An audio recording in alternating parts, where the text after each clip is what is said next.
हम आप लोगों के इंस्टीट्यूट से किसी को पूछते हैं और बाकी कोई आईटी इंस्टीट्यूट के बच्चों से पूछते हैं, आसमान जमीन का फर्क।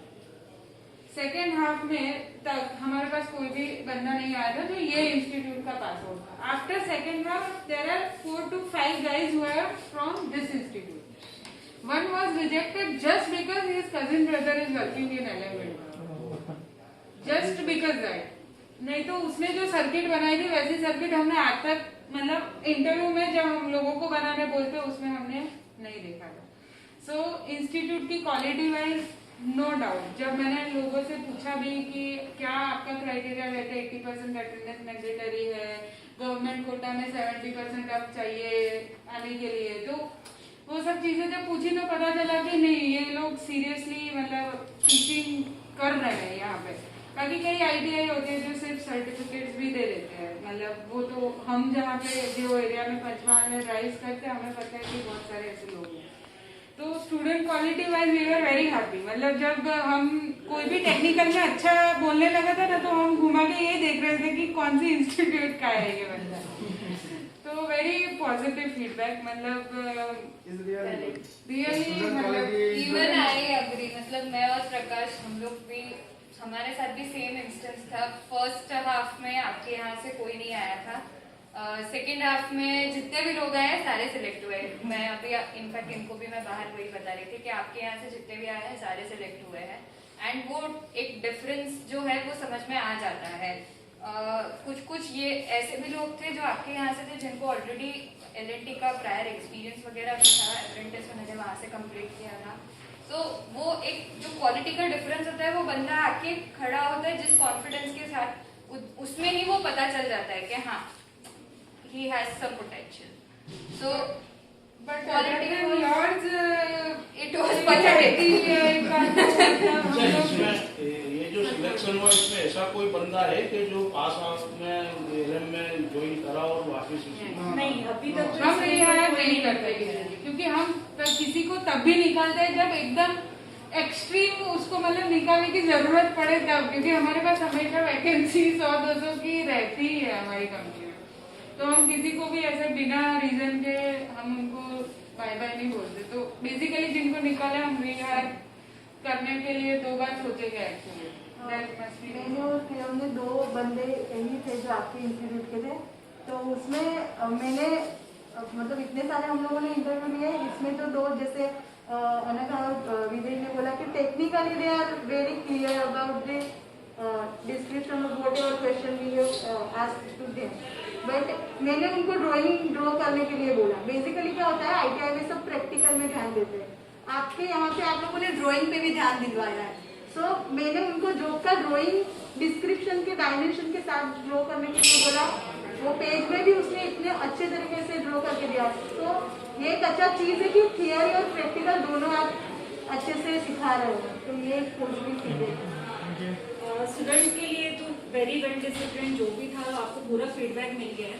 बट मैं आपको आपकी हॉस्पिटैलिटी के लिए जो अरेंजमेंट्स आपने right from our entry to अभी तक एग्जिट के लिए मैं जो आपने अरेंजमेंट्स एंड कोऑर्डिनेशन रखा ना वो मतलब काबिले तारीफ था। मतलब इतना अच्छा अरेंजमेंट हमने अभी तक किसी भी स्पेशली आईटीआई से इतना सपोर्ट करने में मिलता है। चेयर भूल जाओ, हमने बेंच पे बैठ के या नीचे बैठ के भी हमने इंटरव्यू लिया। कल भी अपना एक्सपीरियंस स्पेशली जब चैलेंज था हमारे पास कोविड का, उसमें भी आपने इतना स्मूथली वर्क करा एंड हमको पता नहीं लगने दिया। एक केओस मच जाता, हम लोग जहाँ पे भी इंटरव्यू लेने जाते हैं ना हमेशा हमारा जो टर्नअप रेशियो रहता है स्टूडेंट्स का वो करीबन 1000 के ऊपर ही होता है, 1000 प्लस ही रहता है। बट आज हमको पता भी नहीं चला, इतना स्मूथली हम लोग ने मतलब एंट्री से लेके एग्जिट तक अभी एकदम स्मूथली वर्क किया। पूरा अच्छे से इंटरव्यूज हुए, इतने लोग थे तब भी कोई शोर शराबा नहीं था, सब लोग वेल डिसिप्लिन बिहेव कर रहे थे। एंड इवन आपके स्टाफ की तरफ से भी काफी अच्छा मतलब हम लोग को सपोर्ट है। Thank you so much. For a change तुझे आज की इंटरव्यू नहीं करने पड़े। क्योंकि सही में मतलब we were in a mindset कि हम बस ये कमेंट मतलब पॉजिटिव लो नेगेटिव लो, हमने इतना अच्छा एफर्ट किया और हमारे इंस्टीट्यूट के लोगों ने उसका फायदा नहीं उठाया, ऐसा हो गया है। हाँ ये हमको भी थोड़ा दुख है You इसमें। just imagine if you would have called your student first, then the results would have been, मतलब वो जो नंबर हम दिमाग में 250 का सोच के आए थे, I feel मतलब Looking at the quality, we feel now कि हाँ वो अचीव हो वो जाता है। अचीव हो जाता है। बट अनफॉर्चुनेटली हमारे 2 साल के स्टूडेंट्स अवेलेबल नहीं है, एक के पास रिजल्ट नहीं है और एक के पास ऑलरेडी अप्रेंटिस के लिए कर रहे हैं। तो थोड़ा एंगेज है सो जिन लोगों ने पिछली साल अप्रेंटिसशिप शुरू की होगी, राइट, एनसीयूटी तो 1 साल का होता है, तो उनका 1 साल के अंदर तो कंप्लीट हो जाएगा अप्रेंटिस, या राइट। तो most probably bye end of अगस्त और सितंबर उनकी अप्रेंटिसशिप जहाँ पे भी वो कर रहे हैं, चाहे वो रेलवेज में है या ओएनजीसी में या जहाँ कहीं पे भी है, वो लोग फ्री हो जाएंगे। Okay. और अगर उनकी एब्जॉर्प्शन नहीं होती है तो in that case can we look at them. Sure. नहीं तो हम ये जो नेक्स्ट जो प्लानिंग अपन कर रहे हैं ना, उसमें मेरे दिमाग में वही चीज है कि मैं भी उनको सॉर्ट आउट करूंगा कि जिनका अप्रेंटिस रिसेंटली पूरा हुआ है उन लोग को मैं लाने की कोशिश करूंगा। और जहाँ तक करंट बैच का सवाल है, 2020 का बैच का जो सवाल है, हम इंटरनली डिस्कस करके बताएंगे, लेकिन मुद्दा ये है कि अभी तक उनकी एग्जाम भी नहीं हुई है। अगर एग्जाम हो चुकी होती तो भी हम लोग कुछ सोचते कि हाँ चलो, जैसे दूसरी कंपनीज करती है कि हायर कर लिया और फिर 1-1.5 महीने के बाद उनका रिजल्ट आया, और जैसे आपने बताया कि मोस्टली सब लोग पास होते ही हैं, तो हम वो देख सकते हैं। लेकिन अभी यहाँ पे मुद्दा ये है कि उनकी एग्जाम तक नहीं हुई, शेड्यूल भी नहीं है। शेड्यूल नहीं आया, तो वो बड़ी दिक्कत है हमारे लिए। लेकिन वो मुझे पता है वो सारी ITIs की प्रॉब्लम है, लेकिन जैसे मैं दोपहर को भी बता रहा था, देखो कोई भी बिजनेस होगा या कोई भी मैन्युफैक्चरिंग यूनिट होगा, वो इस लिमिटेशन के साथ तो रुकेगा नहीं, वो या तो ओपन मार्केट में जाके हायर कर लेगा। तो हमारी भी कुछ सिचुएशन ऐसी है कि अगर हमें बंदे नहीं मिले, जैसे हमारी कल भी हायरिंग ड्राइव है, ये चलती जाएगी। और जब बच्चे सही में 2020 के अवेलेबल होंगे, वहां तक पता चला कि रिक्वायरमेंट पूरी क्लोज हो गई, तो वो भी एक मुद्दा है। हम चाहते हैं कि आपका एडमिनिस्ट्रेशन जो भी गवर्नमेंट है जहाँ पे भी है, वहाँ पे बात करके कि अब कंपनीज आपने शुरू करवा दी है, एज ए गवर्नमेंट आपने कंपनीज को शुरू करवा दिया है, आप पूरी फ्रीडम दे रहे हो कंपनी को 100% कैपेसिटी के साथ काम करने की, लेकिन अगर स्टूडेंट पास आउट नहीं होंगे तो एम्प्लॉयमेंट जनरेशन कैसे होगा? एटलीस्ट ये मुद्दा आप प्लीज गवर्नमेंट तक पहुंचाइए। हमने तो हमारे लेवल पे जो पंचमहल के हमारे एम्प्लॉयमेंट एक्सचेंज के है, डिस्ट्रिक्ट कलेक्टर है, उनसे सबसे बात की इस बारे में, क्योंकि हमें हमारी मोस्टली ITI में हमारी भर्ती का नाम पड़ता है तो लोग आ जाते हैं। तो इस बार का बस बॉटलनेक यही है कि लास्ट ईयर का बैच है, इस साल का कोई भी बैच पास आउट नहीं हुआ है। और सिमिलरली कर्नाटका में there is one unit of LM wind power, जहाँ पे गवर्नमेंट ने ही सबको मास प्रोग्रेशन दे दिया है, तो उसकी वजह से वहाँ पे हायरिंग इजी हो जाती है, यहाँ पे प्रॉब्लम हो रहा है उस चीज में। तो करना चाहिए गवर्नमेंट को, बट तो वो हमारे हाथ में नहीं है। बट आप लोग को क्वेश्चन था, क्या आप लोग यहाँ पे जब बच्चों की ज्वाइनिंग करवाते हैं, रिक्रूटमेंट मतलब जो एडमिशन होते हैं, उस टाइम पे कुछ फिजिकल क्राइटेरिया रखा है क्या? नहीं अदरवाइज एडमिशन क्राइटेरिया में जो चीज है नहीं वो जस्ट पूछ रहा था, बिकॉज जितने भी बच्चे थे फिजिकली फुल फिट, आगे कोरियो से बनते थे। अच्छा, पहले ही फिल्टर हो गए। एंड हमारा जो मैनुअल वर्क है उसमें उस हिसाब से बंदे को total ताकत depend चाहिए है। करने के लिए।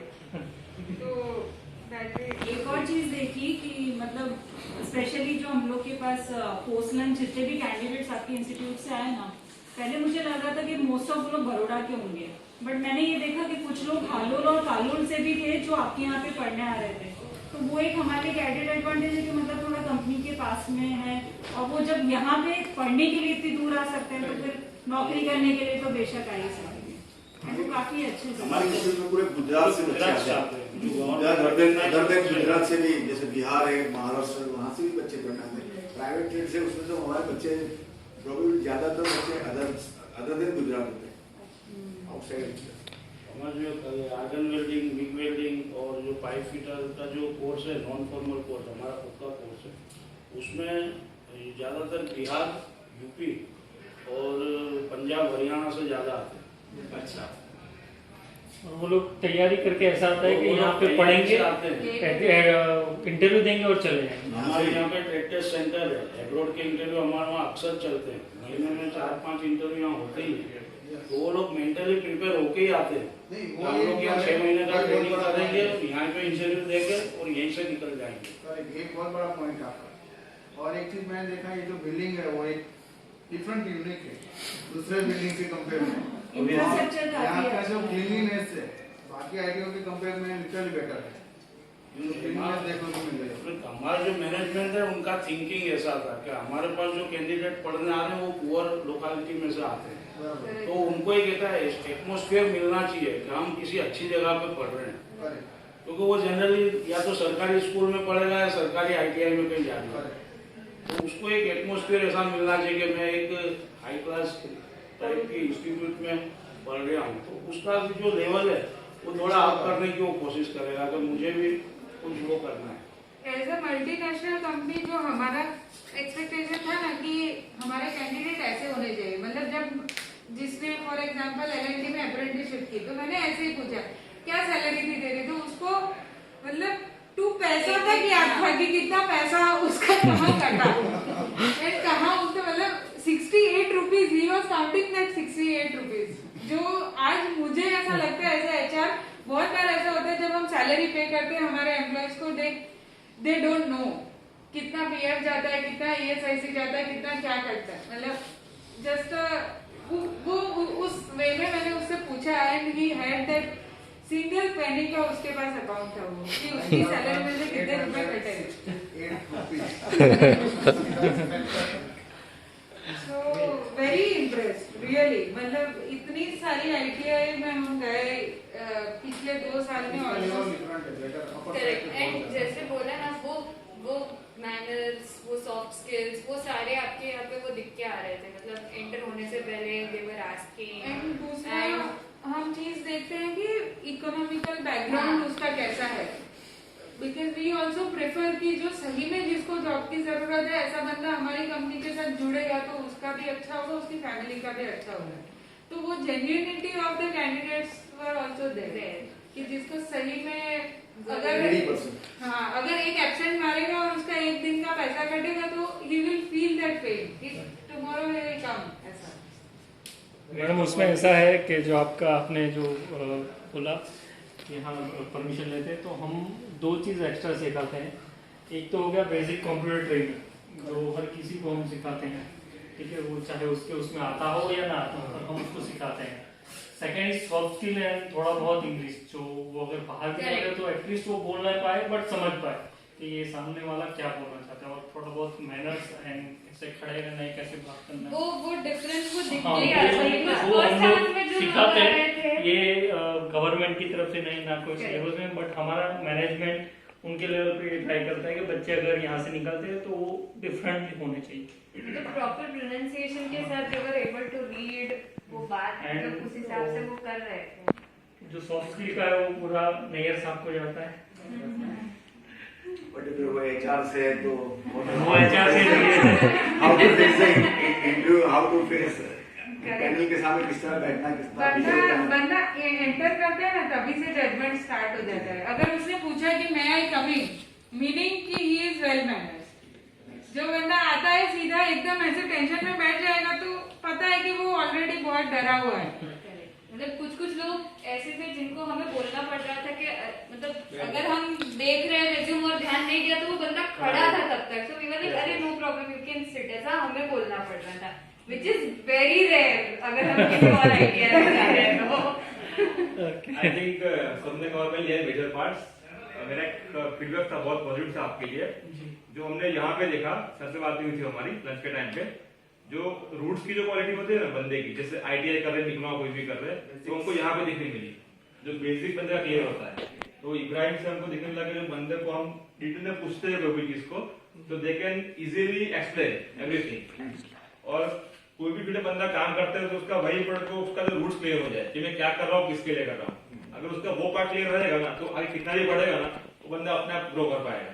तो वो हमें यहाँ देखने मिला। तो it's a very good part here and it's very good facility आपने हमको जो प्रोवाइड किया बिगिनिंग से लेकर एंड तक। और आई होप कि हमको और भी अच्छे स्टूडेंट यहाँ से मिले।